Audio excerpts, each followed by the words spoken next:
Hi all, first problem చూద్దాము. ఇక్కడ simplification ఇచ్చారు. అయితే ఇలాంటి ప్రాబ్లం ఇక్కడ ఆల్ ఆపరేషన్స్ ఉన్నాయి. డివిజన్ ఉంది, మల్టిప్లికేషన్ ఉంది, యాడిషన్ ఉంది, సబ్స్ట్రాక్షన్ ఉంది. ఇలా ఇచ్చినప్పుడు ఏ విధంగా సింప్లిఫై చేయాలి అనేది ఇప్పుడు మనం చూసుకుందాం. ఈ విధంగా ఇచ్చినప్పుడు మనము బాడ్మాస్ రూల్ని అప్లై చేసి చేయాలి. బాడ్మాస్ రూల్ అంటే ఏంటి అని అంటే ఇందులో బి వచ్చేసి బ్రాకెట్, ఓ వచ్చేసి ఆఫ్, ఓఎఫ్ ఆఫ్, డి వచ్చేసి డివిజన్, ఎం అంటే మల్టిప్లికేషన్, ఏ అంటే యాడిషన్, ఎస్ అంటే సబ్స్ట్రాక్షన్. అయితే దీని ఆర్డర్గా బాడ్మాస్ ఆర్డర్గా ఇప్పుడు మనం ఇక్కడ చేయాలి. 15/3. అయితే బ్రాకెట్ ఉందా ఇక్కడ? లేదు. ఆఫ్ ఉందా ఇక్కడ?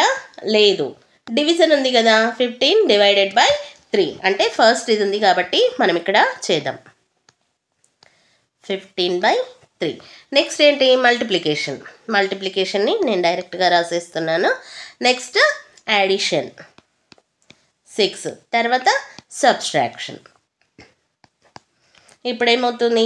3 1s 3 5s, 5 × 4 20 plus 6 minus 17 equal to.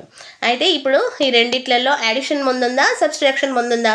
Addition ముందుంది. సో మనం చేయాల్సింది ఏంటి? యాడిషన్.